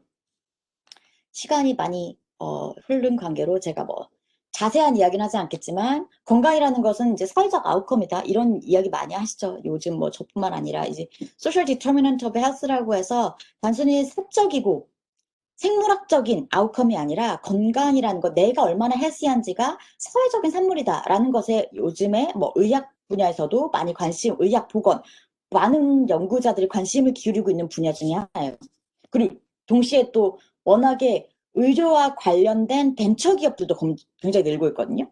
여기에 관련된 이제 투자가 굉장히 늘어나면서 좀 더 적극적으로 다이나믹하게 이 건강 아웃컴, 건강 패턴에 대해서 우리가 좀 이해를 해야 되겠다라는 생각들과 연구들이 많이 나오고 있습니다. 그래서 소셜마커는 이제 제가 고안한 용어인데, 우리가 바이오마커는 많이 쓰죠. 병원에 가면 어떤 바이오마커가 있을 때 당신이 뭐 이런 질병을 가질 확률이 어느 정도 됩니다, 뭐 이런 것들을 보여주는데, 바이오마커뿐만 아니라 인간이 가진 소셜마커, 이것 역시도 당신의 어떤 건강 아웃컴을 예측하는 데 기여를 할 수 있을 것이다. 만약 당신의 어떤 건강 상태가 사회적인 산물이라면 사회적인 데이터를 넣었을 때 우리가 그 데이터가 당신의 건강 아웃컴, 1년 뒤의 건강 아웃컴을 예측할 수 있을 것이다 라고 생각을 한 거예요. 왜? 머신은 그 안에 패턴이 있으면 러닝을 할 수밖에 없으니까요. 그래서 내가 건강한 사회적 산물의 사회적인 결과물이야 라고 100번을 외치는 것보다, 알고리즘을 트레이닝 시켰는데 사회적인 요인으로 얘가 다음 해에 병원에 올지 말지를 예측해봐 했더니 예측을 했어. 이러면 뭐가 있구나 라고 이제 컨빈스를 할 수 있게 되는 거죠. 이제 그런 발상으로 시작했던 논문이에요. 그래서 이제 우리가 요즘 많이 또 뜨고 있는 프리시전 메디슨, 개인에게 커스터마이즈 되고 훨씬 더 정밀 의료를 가능하기 위해서는 이 개인의 병력 뿐만 아니라, 혹은 내 유전지표 뿐만 아니라 이 소셜 마커가 굉장히 중요하게 간주되어야 한다, 뭐 이런 논의를 펼치고 있습니다. 그래서 제가 병원에 있으면서 당시 사실은 N이 별로 안 큰 애라고 생각할 수 있어. 빅데이터인데 N이 왜 이렇게밖에 안 썼어? 뭐 그런 질문을 해주시면 나중에 제가 답할 수 있을 거고 시간 관계상 N은 상대적인 거예요. 예를 들어서 내가 정말 희귀한 유전 질병을 연구하는데 케이스가 150개밖에 안 돼. 근데 그 질병을 가진 환자가 전 세계 160명이야. 그럼 그건 충분히 큰 데이터거든요. 그리고 이 N을 단순히 우리가 기존의 통계 데이터의 N을 생각하는 것과 달리 디멘전을 넓혀줘서 큰 데이터처럼 만들 수가 있어요. 그래서 그런 것들이 요즘 뉴 데이터에서 하는 사이즈 논의들인데 아무튼 그래서 3,600명의 환자 데이터를 활용합니다. 2016년에 3,600명의 환자들이 천식으로 소아과 병원을 내원을 했어요. 이 환자들의 가진 바이오마커 데이터, 얼마나 오랫동안 한 병원에 머물렀는지, 혹은 천식이 얼마나 심각했는지 데이터와 에이스 레이스 젠더, 이것도 기본 이제 인구학적인 데이터죠. 넣고 소셜 마커를 넣었어요. 예를 들면은 정부 보조를 받는 보험을 가지고 있는지, 가난한 사람인지 아닌지를 본 거죠. 그리고 그 사는 지역, 환자 주소가 있기 때문에 환자 주소로 지역 정보를 멀지를 시켜서 그 동네 빈집, 블라이트가 얼마나 심각한지, 혹은 사는 동네에 깨진 유리창이 많은지 아닌지, 그리고 그 환자 집 동네에 하우징 퀄리티가 전반적으로 어떤지, 혹은 네이버후드에 전반적으로 소득 격차가 얼마나 격심한지, 혹은 전반적으로 포버티 레벨은 또 얼마나 심각한지, 그리고 동네 길거리에 쓰레기들이 많이 버려져 있는지 아닌지, 이런 소셜 마커, 환자가 살고 있는 주변 환경 정보를 멀지를 시킵니다. 그래서 이 환자가 내년에도 또 천식으로 병원을 내방할지 말지. 사실 이 천식이라는 게 관리를 잘해주면 만성질환이기 때문에 급하게 병원을 내원할 일이 별로 없어요. 약을 잘 먹고 관리를 잘해주면 살고 살고 증상을 악화시키는 거지 병원을 굳이 막 방문하고 이러는 병은 아니거든요. 그럼에도 불구하고 어, 저희 환자 중에서 22%는 다음 해에 병원을 다시 내방합니다. 그래서 위험 환자군이라고 볼 수 있죠. 굳이 내년에 오지 않아도 되는데 내년에 올 위험 환자군을 예측하는 모델링을 실시한 거예요. 프리딕티브 모델링을 실시한 건데 재밌는 거는 저희가 모델을 나눠요. 그래서 전체 아까 말했던 모든 변수들을 다 주고서 너희가 이 환자가 내년에 병원에 올지 말지를 예측해봐. 를 트레이닝 모델 1을 시키고 두 번째 모델에서는 병과 직접적인 관련된 것만 줍니다. 얼마나 오래 머물렀고 얼마나 천식이 심한지와 관련된 데이터만 주고 이 환자가 내년에 올지 말지를 예측해봐. 그리고 세 번째 모델은 아픈 것과 관련된 천식과 관련된 데이터를 한 개도 주지 않아요. 어디 사는지 얼마나 가난한지 뭐 이런 동네 사는 동네 환경이 어떤지 주거 환경에 대한 데이터만 줍니다. 그리고 나서 알고리즘한테 한번 예측을 해봐. 이 환자는 내년에 올까 안 올까. 를 저희가 2017년 환자 데이터로 테스트를 해봤습니다. 그래서 주간에 쓴 거는 이제 랜덤 포레스트 모델이랑 서포트 벡터 머신이라고 아까 말했던 중간에 알고리즘인데 이건 뭐 필요하시면 더 자세히 설명해 드릴 수 있는데 재밌는 건 뭐냐면 사실은 내가 병원에 내년에 갈지 말지를 예측하는 거는 쉬운 일은 아니에요. 그렇지 않아요? 동전 던지는 것보다 훨씬 더 랜덤해요. 여러분들이 동전 던지는 거 앞뒷면이니까 50대 50이면 머신한테 그걸 예측하라고 하면은 알고리즘이 왠지 50%는 맞출 수 있을 것 같잖아요. 근데 그렇지가 않아요. 왜냐면은 알고리즘은 중간에 일어나는 랜덤니스를 다 피처라고 간주하기 때문에 최고의 알고리즘 개발한 게 한 30%예요. 동전의 앞뒷면을 맞추는 알고리즘. 올지 말지를 예측하는 거. 그래서 반반의 확률이 아니라는 거죠. 랜덤하게 일어나는 노이즈들까지 감안을 하기 때문에 뭐 알고리즘은. 그래서 모든 걸 다 줬을 때 3명 중에 2명의 환자가 병원에 내년에 올지 말지를 맞췄어요. 1000번을 저희가 반복했을 때 평균적으로. 그래서 65%나 맞췄어. 근데 더 충격적인 건 61%의 확률로 환자의 병증과 관련된 정보가 한 개도 없이도 맞출 수가 있었어요. 네가 몇 살인지, 흑인인지 아닌지, 여자인지 남자인지, 그리고 어떤 동네에 사는지, 그리고 정부의 보조를 받는 가난한 계층인지 아닌지, 이 5가지 팩터들에 관련된 정보만 가지고 내가 내년에 천식으로 병원을 다시 내방할지 말지를 61%의 확률로 맞춘다는 거. 뭔가 잘못된 거죠. 아니, 잘못됐다기보다 뭔가 사회적인 맥락이 작동하고 있다는 증거죠. 그렇지 않고서는 애큐러시가 61%까지 돼야 하나? 라고 생각할 수 있거든요. 그래서 이제 이 페이퍼는 약간 좀 역발상으로 머신러닝을 활용한 거죠. 어떤 환경적인 불평등이 데이터에 녹아 있다면 내가 그 데이터 안에서 뭔가를 찾아보겠다. 이런 것으로 해서 네이버후드, 건강이라는 것이 사회적인 산물이고 그걸 설명하는 데 있어서는 사는 지역, 이게 너무너무 중요하다. 뭐 이런 페이퍼였고요. 결과적으로. 그래서 이제 다시 이제 큰 팀으로 돌아왔을 때, 아, 그럼 데이터, 모든 것을 해결해 줄 것인가? 라는 이제 질문을 할 수가 있겠죠. 사실은 그렇진 않을 거예요. 여러분들 이 스페리어스 코릴레이션, 이 트래블 게인 이 사이트를 다들 많이 아실 것 같아요.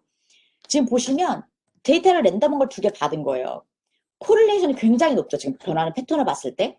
근데 어떤 거에 코릴레이션이냐면 Japanese passenger cars sold in the US. 즉 일본산 차가 미국에서 얼마나 많이 팔렸는지, 그리고 suicide by crashing of motor vehicle. 그래서 오토바이 사고로 자살하는 사람의 숫자. 그랬더니 코릴레이션이 93%. 그렇다고 해서 우리가 두 개의 상관관계 있다고 생각할 수 있을까요? 그렇지 않죠. 워낙에 데이터 포인트가 다양하게 모아지다 보니까 상관없는 것들도 상관 있는 것처럼 보이게 만들기가 굉장히 쉬워졌어요. It's easy to find interesting pattern where none exist. 관계가 없는 것들에서도 관계를 찾을 수 있는 허수들이 등장하고 있는 거죠. 허관계, 허릴레이션십들을 쉽게 우리가 찾을 수가 있어. 왜? 데이터가 많아졌으니까요. 그래서 그럼 so what? 뭘 해야 될까요? 이 상황에서. 그래, 엄청나게 애큐레이트하고 너무너무 똑똑한 것 같긴 한데 동시에 허점들도 너무너무 많아. 데이터가 방대하게 늘어나는 것 맞죠? 그렇다고 해서 과거에 우리가 데이터 어널리시스의 효용성이 사라진 건 아닌 것 같아요. 데이터가 모든 것을 해결해 줄 수 있는 키는 아닌 것 같아요.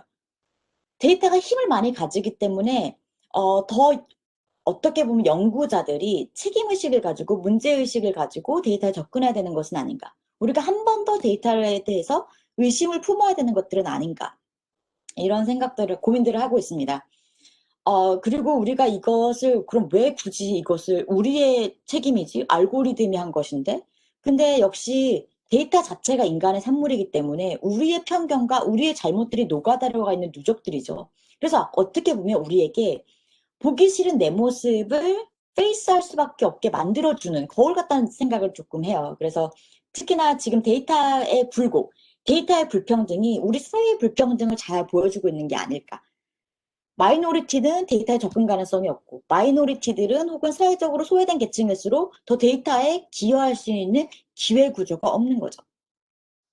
그리고 데이터 바이어스는 그러니까 inevitable, 피할 수 없기 때문에 더 적극적으로 연구되어야 하는 것이고, 우리 인간은 과거의 경험을 통해서 더 나은 미래로 나아가고 싶어 하는 것이지, 과거의 잘못을 극복하고 조금 더 바람직한 방향으로 움직이고 싶은 것이지, 과거의 잘못을 반복하고 싶은 것들은 아니거든요. 근데 우리가 알고리즘을 과거에 내가 했던 행동을 똑같이, 인류 역사를 똑같이 반복하게 만든다면, 우리 인간이 바라는 진짜 배움, 러닝의 방향은 아닌 것 같아요. 그래서 우리가 굉장히 지금 중요한 시점에 서 있는 것이 아닌가 하는 생각이 듭니다. 물론 어느 쪽으로 이 기여를 당길지 말지를 결정할 수 없을 거예요, 역시. 우리가 인터벤션을 가하는 게 옳은 것인지, 알고리즘이 바이어스를 캡처하는 것이 맞는 것인지, 여러 가지 이 트롤리의 딜레마처럼 쉽지 않은 질문들을 저희가 지금 마주하고 있는 것 같아요. 새로운 시대로 진입하는 초입이기 때문에 그런 것 같거든요. 많은 논의와 고민들, 단순히 컴퓨터 사이언스뿐만 아니라 그 밖의 영역에서 많이 일어나야 된다고 생각을 해요. 파워가 증대된 건 맞죠. 너무 급격하게 파워가 증대되고 있는데 동시에 너무 빠른 속도로 일어난 변화이기 때문에 여기에 관한 어그리먼트가 누적될 수 있는 충분한 대화가 부족하지 않았나 하는 생각을 합니다. 그래서 이런 고민들을 같이 하는 축제가 저에게 적실한 시점에서 지금 여기 성균관대에서 하고 있는 이 융합 어떤 프로그램이 굉장히 시의적절한, 너무너무 절실한 프로그램이 아닐까 하는 생각을 합니다. 여기까지 준비한 발표고요. 들어주셔서 감사하고 다른 질문들 있으면 답해가는 방식으로 나머지 시간들을 채워보도록 하겠습니다. 감사합니다.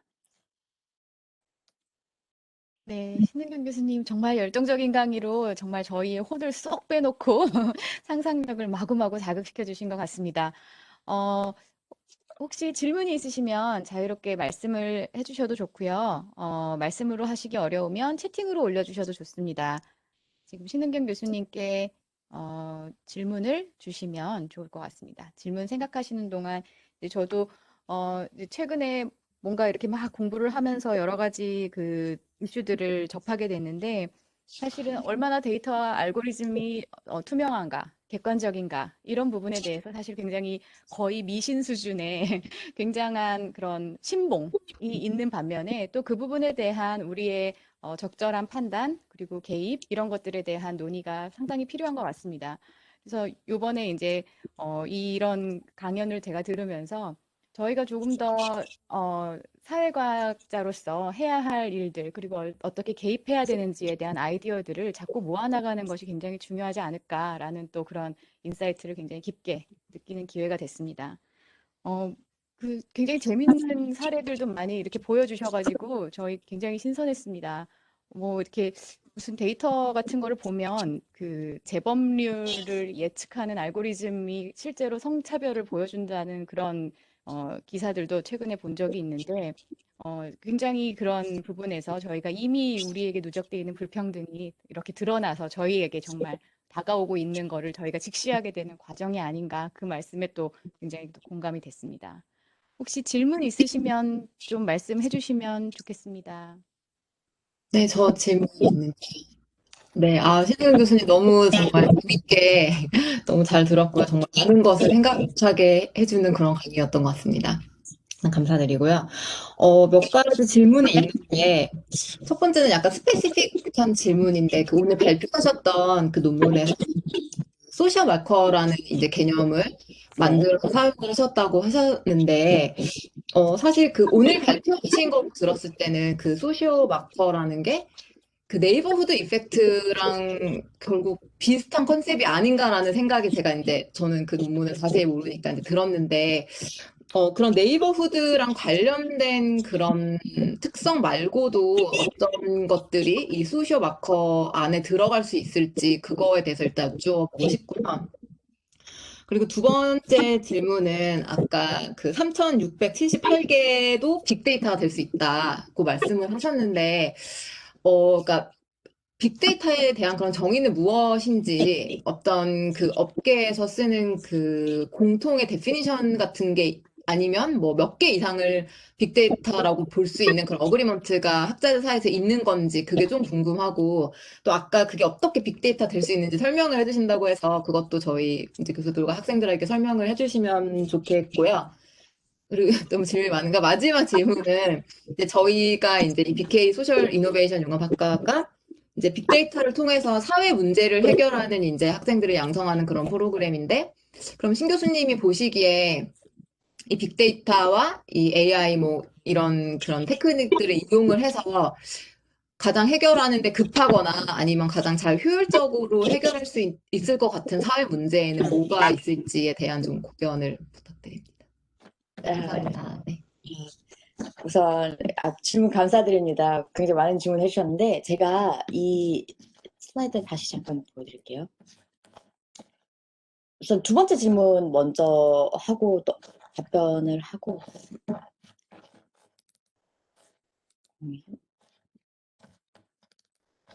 오케이. 지금 공유가 안 된 거죠.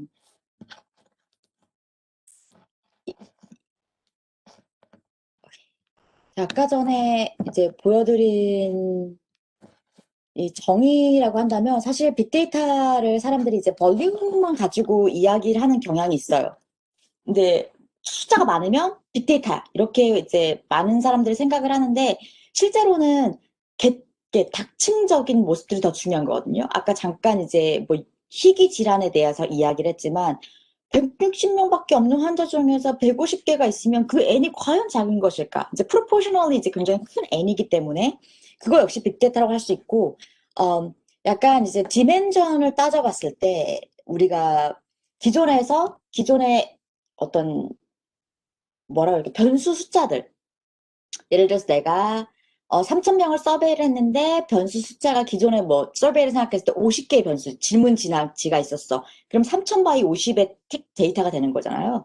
근데 사실상 이거를 디멘전이 커지면은 즉 피처 숫자가 500개가 되면은 3,000명의 데이터라고 하지만 훨씬 더 뎁스가 깊어지는 거죠. 그렇기 때문에 우리가 이 얼마나 많은 환자 숫자, 얼마나 많은 응답자 숫자를 갖는가, 플러스 얼마나 다층적인 데이터를 모으는가. 즉, 내가 뭐, 얼만큼의 신용카드를 한 달에 쓰는지가 아니라, 아까 말씀드렸다시피, 어디에서 몇 시에 뭘 하면서 쓰는지, 어느 지역에서, 뭐, 이런 것들을 다 고려하면 복잡성이 높아지는 데이터라고 볼 수 있을 것 같아요. 그래서 사실 저는 개인적으로 빅데이터라는 용어를 잘 쓰진 않는데, 뉴데이터의 특징상 이런 것들을 하나쯤은 건드려줘야 되는 것 같아요. 기존에 단순히 인구 센서스, 빅데이터죠. 너무 빅데이터 아니에요? 거의 전수조사를 목적으로 하고 있는 데이터니까. 그렇음에도 불구하고 뉴데이터 반열에 들어가기 어려운 게 벨로시티나 누적 속도가 느리고 그리고 다층성이 좀 떨어지죠. 왜냐하면 전수조사를 하기 때문에 비용 차원에서 우리가 이런 나의 24시간을 초 단위로 모으는 데이터를 모으진 않거든요. 그러다 보니까 이런 새로운 데이터 누적의 측면을 반영해주는 데이터를 빅데이터라고 저는 개인적으로 생각을 하는데, 그러면 다시 세 번째, 그러니까 그 두 번째 질문에서 업계 3,800명의 빅데이터라고 말했었는데, 솔직히 말하면 저희가 한 거는 반복이에요. 그 랜덤하게 스플릿을 계속 반복을 해서 3,800명을 가지고 8대 2로 데이터를 분류하는 것을 1,000번 시뮬레이션으로 돌려서 시뮬레이션으로 약간 증폭되는 다른 샘플처럼 보이게 어떤 캐머플라지 하는 이펙트라고 할 수 있거든요. 그래서 약간 일반적으로 생각하는 통계 기법에서 사용하지 않는 방식인데 데이터가 3,700명인데 거기 플러스 곱하기 1,000을 한 것처럼 이제 약간 좀 사이드 이펙트를 주는 약간 아르티피셜한 이펙트를 주는 그런 메소드들이 있습니다. 그래서 그런 것들을 활용한 거고요. 이제 어려운 질문들이 첫 번째 질문이었던 것 같아요. 네이버드 이펙트랑 뭐가 다르냐? 사실은 네이버후드 이펙트를 관장하는 이펙트 개념으로 설정을 했다고 보시면 돼요. 네이버후드 이펙트는 그러니까 레벨로 봤을 때 인디비주얼 레벨과 동네 수준의 레벨을 두 가지로 좀 나눠서 보는 거잖아요. 저희들은 통계적 접근과 머신러닝의 접근의 차이가 가장 큰 차이가 뭐냐면은 피처들 간의 어떤 독립성을 상정하지 않아요. 예를 들면 너는 예를 들면 나는 이 학교에서 반에서 1등 하는 학생이야. 뭐 이런 걸 계산했을 때 우리가 그럼 그 학교가 얼마나 좋은 학교인지를 고려해야 된다고 생각을 하잖아요. 과거에서 1등인지 아니면은 시골에서 10명이 전교생인 학교에서 1등인지와 차이가 있으니까 우리 학교 이펙트를 고려해 주는 건데 데이터가 진짜 많아지면 그런 학교 이펙트를 굳이 볼 필요가 없다고 생각하는 거죠. 전국의 모든 데이터를 봤을 때 그 1등의 이펙트도 우리가 레이어를 고려해주지 않고도 매저할 수 있어. 뭐 이렇게 보는 건데 그래서 네이버드 이펙트라고 명명을 짓지 않고 개인적 수준에 아까 보셨으면 아셨겠지만 데이터 잠시만 다시 보여드리면 이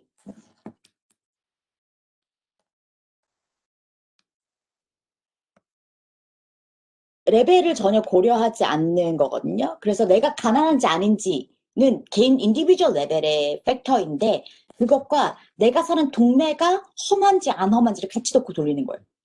근데 이게 만약에 300만 개의 데이터 포인트가 있다고 생각을 했을 때는 그리고 우리가 일반적으로 생각할 때 XY, 뭐 X1, X2, X3이 Y에 어떤 영향을 미치는지 우리는 약간 독립된 관계 화살표를 본다고 한다면 여기서는 그냥 뉴럴망으로 여러 번 층위를 다 인위적으로 나눠주기 때문에 별 의미가 없어요.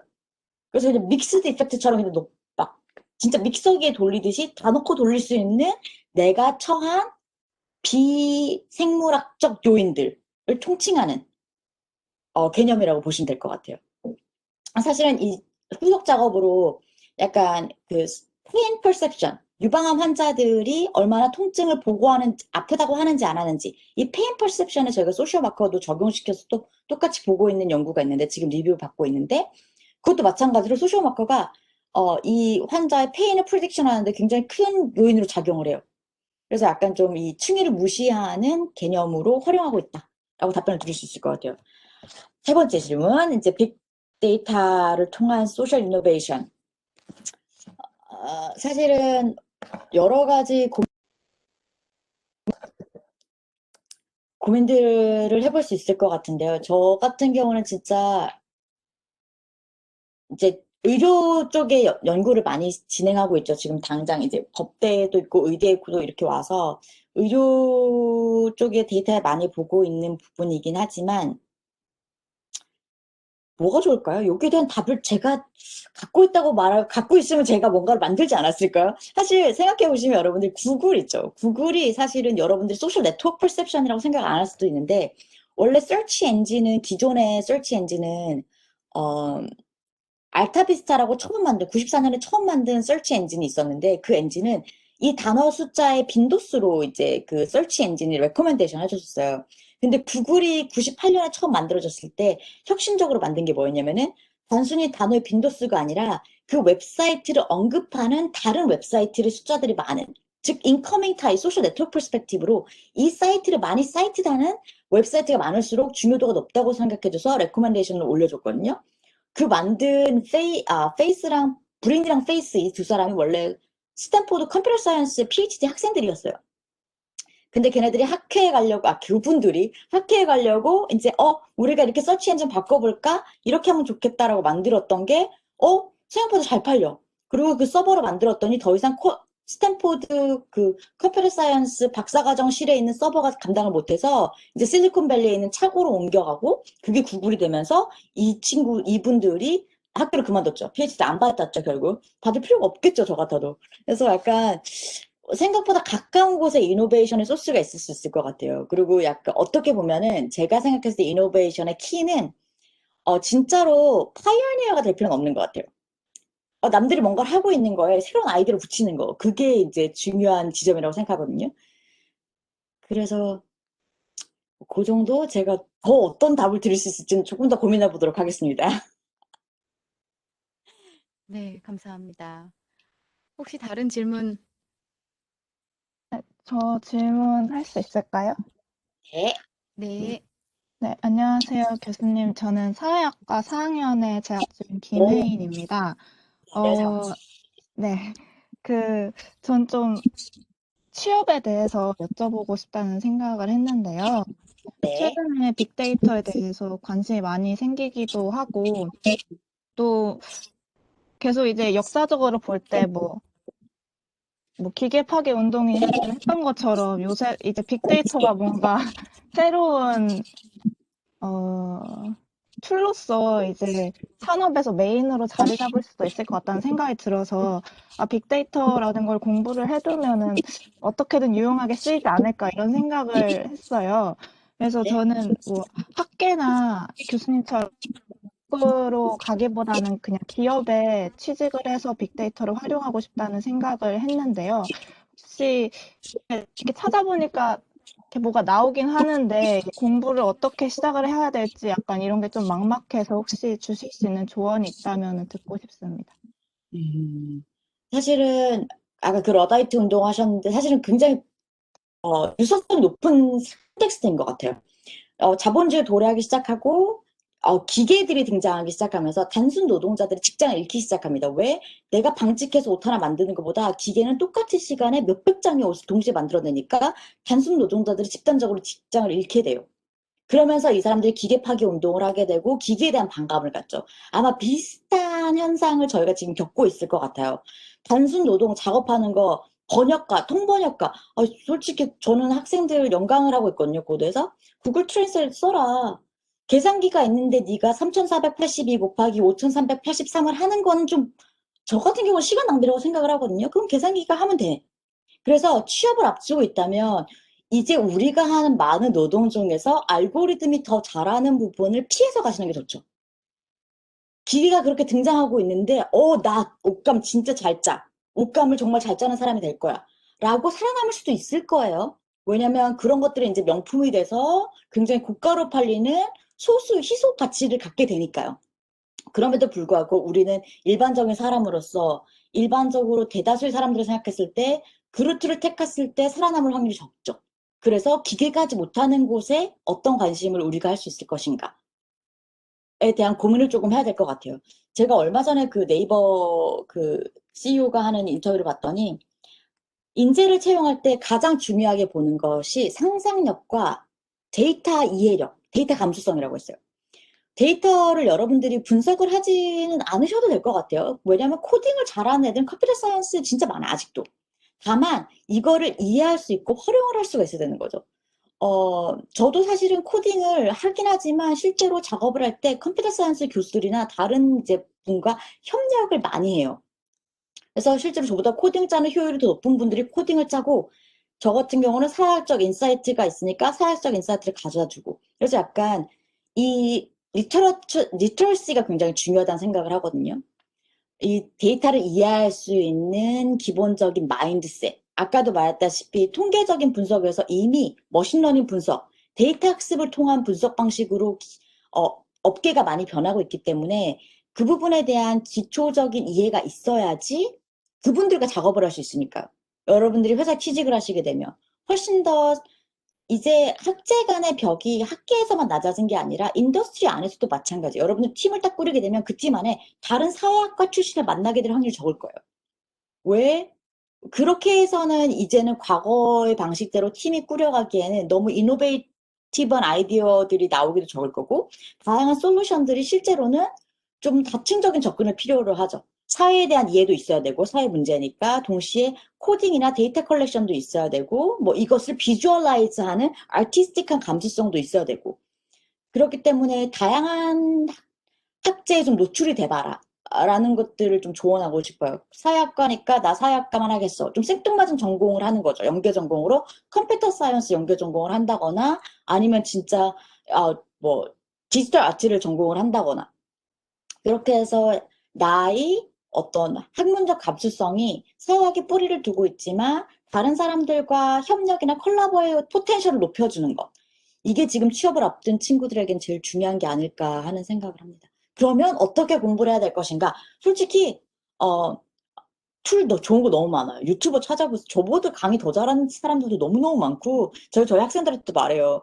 제 수업을 듣고 있다고 해서 저는 제 수업이 최고라고 생각하지 않는다. 유튜버에 보면은 제 입이 떡떡 벌어지는 그 명강사들이 많으세요. 그게 공짜야. 그리고 이제는 여러분들이 외연을 한국에서만 국한하시지 않으셔도 돼요. 혹시 CS50라고 들어보셨어요? 요즘에 난다긴다 하는 장안의 화제인 미국에서 CS50가 하버드 컴퓨터 사이언스 디파트먼트의 인트로 수업이에요. 우리 사회학적 상상력 인트로 수업이듯이 인트로 수업인데 그게 지금 공짜로 공개되고 있어요. 코비드 19 때문에. 수강생이 얼마인 줄 아세요? 전 세계에서 그 학 수업에 등록한 CS50라는 이 수업에 등록한 학생 숫자가 250만 명이에요. 상상을 초월하죠. 여러분들이 쓸 수 있는 리소스가 온라인에 이미 너무 많아요. 조금만 노력을 기울이면 그냥 유튜브로 그리고 그 교수님 강의 너무 잘하세요. 그리고 워낙에 큰 자본이 들어가는 강의라서 약간 저희 학생들에게 그 수업을 들으라고 강추하거든요. 학점 안 받고 크레딧을 안 받는 게 뭐가 중요해요. 내가 그 수업을 듣고 하버드의 신입생들은 컴퓨터 사이언스 신입생들은 이 수업을 듣네?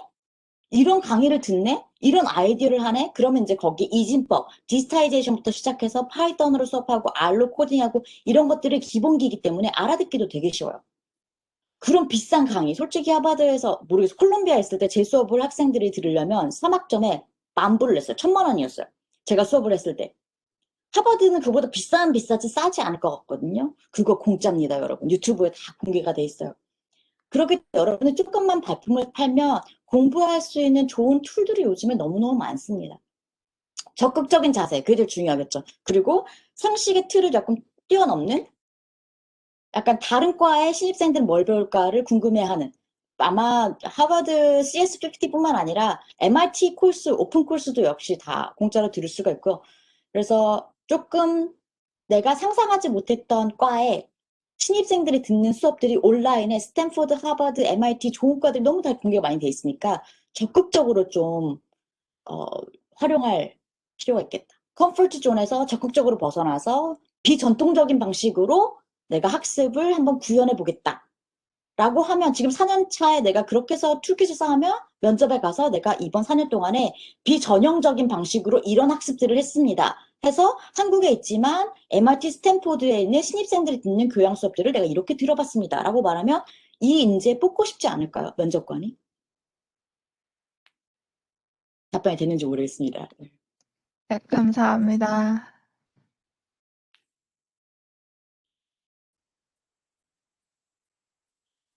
네, 또 질문 있으신 분 자유롭게 말씀해 주세요.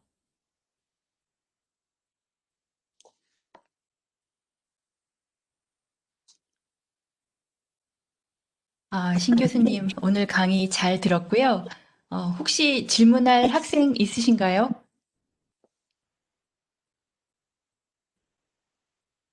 제가 한 말씀, 네네네. 김 박사님 먼저 하세요. 예, 교수님 강의 잘 들었습니다. 저는 융합전공의 김대욱 연구교수라고 하고요.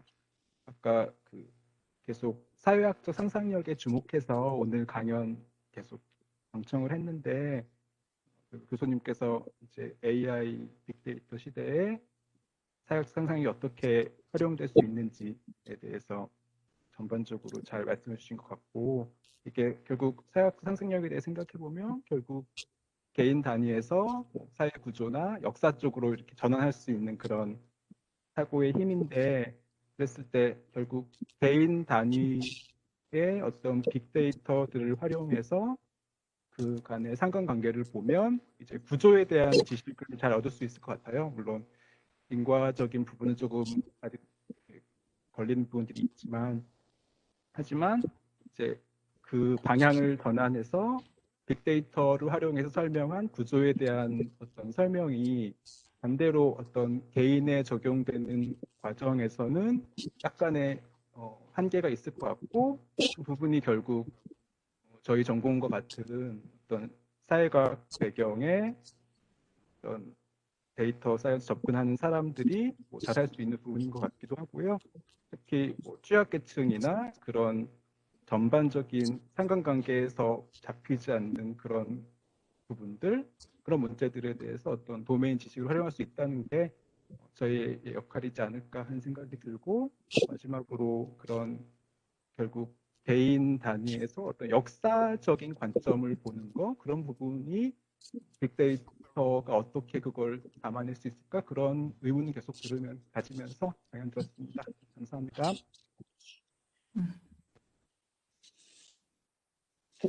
질문이시기보다 이제 코멘트이신 것 같아요. 그리고 사실은 이제 아직 이런 데이터 사이언스 혹은 인공지능 자체가 이제 진짜로 초창기거든요. 저희가 데이터를 통한 학습을 통해서 어떤 인간처럼 행동하는 알고리즘을 만들고 기계를 만드는 게 진짜 초창기이기 때문에 여러 가지 문제점과 숙제들을 가지고 있었고 그렇기 때문에 지금 졸업하시는 학생분들, 지금 공부를 하고 있는 학생분들의 미래 역할이 훨씬 더 큰 거죠. 정말 이 격변기에 여러분들이 솔직히 컴퓨터가 탄생하는 시기에 마이크로소프트와 구글이 탄생했고, 마이크로소프트와 애플이 탄생했고, 인터넷이 도래하던 시기에 구글이 탄생한 거거든요.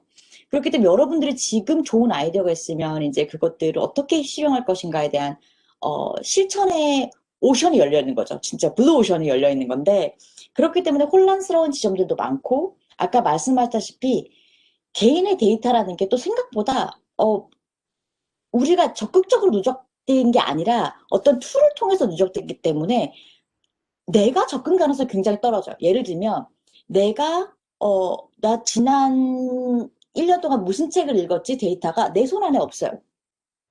학교 라이브러리에서 내가 빌린 데이터, 교보문고에서 내가 책 사본 거, 밀리 서재에서 내가 들은 데이터, 뭐 이런 것들이 다 따로따로 산재되어 있고 그것들을 통합해주는 서비스가 별로 없기 때문에 내 입장에서 내 데이터들이 각각의 플랫폼에 기업에 반영돼서 어떤 영업수익에는 도움이 되려는지 모르겠지만 내가 나를 이해하는 데는 도움이 별로 안 돼요. 왜? 내 눈에 안 보이는데 누적이 돼 있거든요. 내가 안 보이는데 스토어 돼 있거든요. 그래서 역시 아직도 아까 김대욱 교수님께서 지적해 주신 만큼 개인의 설 자리가 굉장히 적은 진입 단계에서 개인이 많이 소외되어가 있는 상황인 건 맞는 것 같아요. 저도 그래서 그 부분에 대한 어떤 기발한 아이디어를 하면 아까 장선 교수님이 지적해 준 것처럼 어떤 큰 이노베이션을 이룰 수 있지 않을까요?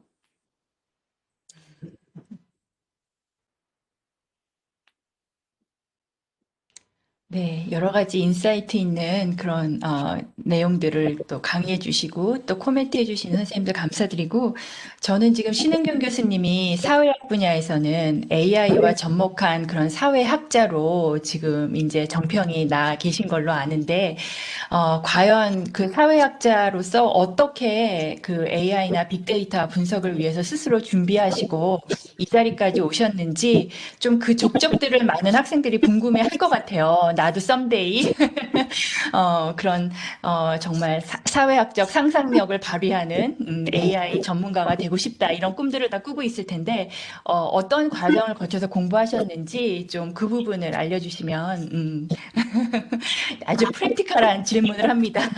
저는 네. 굉장히 되게 큰 어려운 질문을 하셨어요. 왜냐면은 저는 항상 나쁜 예라고 생각합니다. 저는 뭐랄까 실패의 누적물이에요. 다만 한 가지 키가 있었다면 살아남는 리질리언스. 실패해? 괜찮아. 거기서 끝나지. 이런 게 좀 있었어요. 자, 조금 더 이제 네. 추가적으로 살을 붙여서 왜 그렇게 생각하는지 말씀을 드리자면 제가 AI로 들어오게 된 거 너무 생뚱맞잖아요. 사실은 제가 박사 논문을 보면은 독립운동의 네트워크였어요. 그래서 1895년에서 1945년까지 일제시대에 우리 대한민국의 독립운동가들이 어떤 네트워크를 가지고 서바이브를 했는지 역사사회에 소셜 네트워크를 접목시키는 걸 썼어요. 그러다가 이제 미국에서 잡으려고 하니까 아무 대학에서도 저를 원치가 않는 거죠. 그래서 이제 그래도 뭔가 당시에 미국 사람들 입장에서는 테러리스트와 범죄 조직, 숨은 저항 운동가들의 어떤 유사성이 있다고 생각해서 제가 범죄 조직에 가담했던 사람들 연구하는 법대에 들어가서 이제 첫 포닥을 하게 돼요. 그러니까 뭐 어쨌든 그때 박사를 따면서 교수가 되는 것에 실패를 한 거죠. 그러다가 이제 콜롬비아 법대에서 저를 받아줘서 포닥 생활을 하면서 그때가 2015년 박사거든요, 제가. 2016년 여러분들 다 기억하실 거예요. 알파고. 그러니까 이세돌을 막 이기고 있던 시기였어요. 막 여기저기 학교에 어플라이를 하고 있는데 교수가 안 되죠. 그 논문에 대한 테이스트가 미국 사람들이 별로 좋아하지 않는 테이스트의 논문이었기 때문에 교수 계속 리젝션을 먹고 있는데 알파고는 막 이세돌을 이기더라고요. 뭘까? 만약에 내가 지금 교수가 안 될 거면 저 AI 모르고서 내가 살아남을 수 있을까? 라는 생각을 했어요. 그래서 정말 생뚱맞게 Artificial Intelligence랑 구글 서치에다가 Artificial Intelligence 그리고 소셜 네트워크의 포스닥 포지션 이렇게 그냥 서치를 딱 했어요. 그랬더니 어떤 잡 포스팅이 올라왔어요. 잡 포스팅이 공고가 났는데 소셜 네트워크가 AI를 할 수 있는 사람 찾습니다 라고 하는 바이오메디컬 인포메틱스 UT 테네시 의대에서 올라온 공고였는데 이미 지났어. 이미 한 2주쯤 마감일이 끝났더라고요. 그럼 포기를 해? 근데 뭐 어차피 내가 다른 거 할 것도 있는 것도 아니니까 그냥 그 PI한테 이메일을 썼어요. 내 CV를 보내고 나 이런 거 하고 있고 이런 걸 했지만 내가 AI 하나도 모른다. 소셜 네트워크 잘하지만 AI 한 개도 모르는데 내가 소셜 네트워크를 하면서 가서 AI를 배워서 2개를 잘하는 사람이 되겠다라고 이메일을 보냈어요. 얼마나 당황했겠죠. 왜냐면 PI 입장에서는 이미 공고가 끝난 거고 이미 채용 과정이 진행되고 있는 상황에서 갑툭튀 콜롬비아 법대에 있는 애가 이메일을 보냈으니까. 그런데 궁금해서 저한테 전화 통화를 하면서 이런저런 연구에 대해서 물어보더라고요. 물어보시고 이제 그럼 한번 와서 톡을 해볼래? 인터뷰를 하시고 저희 지도교수한테 접근해서 이제 뒤늦게 이미 마감 시간이 끝난 포지션에 제가 이메일로 지원을 해서 뽑혔어요. 그래서 들어보지도 못한 멤피스를 가게 됐고 멤피스 바이오메디컬 인포메틱스 그 센터가 의대 안에 있었던 의대 소아과 병동 안에 있었는데 건물이 컴퓨터 사이언스 전공하시는 분이랑 다른 포닥이랑 제가 방을 같이 썼어요. 그래서 그 친구한테 코딩을 배우고 3년 동안 진짜 맨 땅에 헤딩을 한 거죠. 왜 공지들이 뭔지부터 시작을 해서 그러다 보니까 솔직히 말해서 이제 굉장히 독특한 커리어 패스를 갖게 된 거죠. 사회학 박사로서 법대에 포닥을 하고 의대에 포닥을 해서 다시 사회학과로 돌아왔지만 남들이 가지 않은 길을 걸었다라고 지금 많은 분들이 칭찬을 해주시지만 실제로 제가 남들이 걷지 않는 길을 걸었어야 했던 키는 실패였어요. 교수가 안 됐기 때문이었어요. 그 실패가 있었을 때 교수가 안 됐으니까 그러면 나는 뭐 인더스트리를 갈 수도 있었어요. 제가 UT의 그 포닥 포지션에 인터뷰를 했을 때 페이스북이랑도 인터뷰를 하고 있었어요. 근데 페이스북 연봉이 UT에서 주는 연봉이 4배였어요. 근데 인터뷰를 막 했을 때 제가 페이스북 인터뷰가 잘 마치고 나서 그 사람이 이제 막 긍정적으로 이제 막 연봉 얘기를 하고 막 이러길래 그럼 내가 사실은 진짜 하고 싶은 건 딱 하나다. 내가 페이스북 가면 사람들이 딥프렌드 하는 걸 연구하고 싶었어요. 친구 끊는 거 있죠. 친구 맺는 거에 대한 연구는 많이 할 수 있는데 친구를 끊는 연구는 페이스북에 들어가야지만 그 데이터를 만질 수가 있는 거잖아요. 그래서 내가 데이터로 이런 연구를 하고 싶은데 어떻겠니? 하니까 갑자기 그 인터뷰하는 사람이 막 웃어. 야, 데이터는 마크 주커버그도 못 만지는 데이터야. 그래? 그럼 네가 2억을 줘도 내가 굳이 너한테 갈 필요가 없을 것 같아. 그걸 디클라인하고 제가 이제 UT로 갔던 거였거든요. 그래서 약간 내가 뭘 하고 싶은지에 대한 것과 그리고 약간 방향성이 있으면 그 주변에서 오는 유혹도 살짝 뿌리쳐야 될 것 같고 실패가 와도 큰 실패라고 생각하지 않는 거. 그게 제일 중요한 것 같아요. 그러다 보니 지금 이제 굉장히 좀 유의미한 기여를 할 수 있는 이제 패스를 찾은 것이 아닐까 하는 생각을 와, 오늘 들은 강의 말씀 중에 제일 살아있는 그런 교훈이 되는 말씀인 것 같습니다. 아유, 감사합니다. 네, 많은 학생들한테 힘이 되고 또 도전이 되는 이야기였는 것 같아요. 네, 그럼 감사합니다. 한테 한 마디만 더 이야기를 하자고 한다면 제가 저희 학생들에게도 항상 그런 얘기를 해요. 원래 콜로키움에서는 이런 얘기 잘 안 하는데 교수님도 계시니까 감히 제가 이런 얘기를 잘 안 하는데 저희 뒤에 문이 있죠. 그 방에 저희 방에 계시니까 문이 하나 있을 거예요. 문을 열고 싶으면 어떻게 하면 될까요? 걸어가. 손잡이를 잡고 손잡이를 돌립니다. 문을 당기면 문이 열려요. 그죠? 문이 잠겨 있어? 그럼 열쇠를 따고 문을 열면 됩니다. 열쇠가 없어? 열쇠를 가진 사람을 찾아서 열려달라고 하면 됩니다. 근데 내가 저 문을 열고 싶은 마음이 없어요. 그러면 저 문이 신은경에 의해서 열릴 확률은 제로. 그게 우리가 말하는 불가능이거든요. 마음이 없는 거. 그래서 여러분들이 지금 어떤 꿈을 꾸시고 어떤 취업에 원대한 꿈을 꾸시고 계시다면 있어요. 길이 있어요. 길은 만들면 돼요. 다만 그 꿈을 가진 거, 그게 굉장히 큰 출발이라고 생각하거든요. 꿈을 꾸는 순간부터 불가능은 없는 것 같아요. 제가 아까 예를 들어서 CS50 강의를 얘기했을 때 세상엔 두 종류의 사람이 있어요. 궁금해서 한번 쳐보고 진짜 들어보는 사람. 3초를 들어봐도 들어보는 사람과 들어보지 않는 사람. 여러분이 지금 CS50에서 3초만 들어보시면 여러분들이 어떤 꿈을 꾸시든지 간에 이루실 거라고 생각을 해요. 좋은 자리에 취직하실 겁니다. 제 2의 네. 부분을 받으실 수도 있죠. 네. 감사합니다. 네. 신은경 교수님 정말 학생들에게 이제 희망도 막 심어주시고, 네, 실패 후의 도전의 그 가치까지 저희가 다 쏙쏙 빨아들여서 흡수해야 될 것 같습니다. 혹시 다른 질문이 더 있으실까요? 네, 많이 이제 저희에게 정말 열정적인 강의를 쏟아내 주시고, 정말 저희의 상상력도 자극해 주시고, 저희 이제 사회과학에서 이런 AI를 바라볼 때 어떤 부분들을 우리가 기여할 수 있는지, 그리고 어떻게 접근하는 게 우리에게 필요한 숙제인지, 이런 것까지도 저희가 생각해 볼 수 있는 아주 정말 귀한 시간이었던 것 같습니다. 교수님을 이렇게 연사로 모실 수 있어서 정말 영광이었고요. 저희 모두에게 굉장히 귀중한 시간이 되었을 거라고 생각을 합니다. 시간도 이제 딱 맞춰서 정말 1분 딱 남았는데, 뭐 혹시 특별히 뭐 코멘트를 주실 분이 있으실까요? 단장님 말씀하셨으니까 혹시 성지영 교수님 계신데 성지영 교수님 한 말씀 해주시겠어요? 안녕하세요.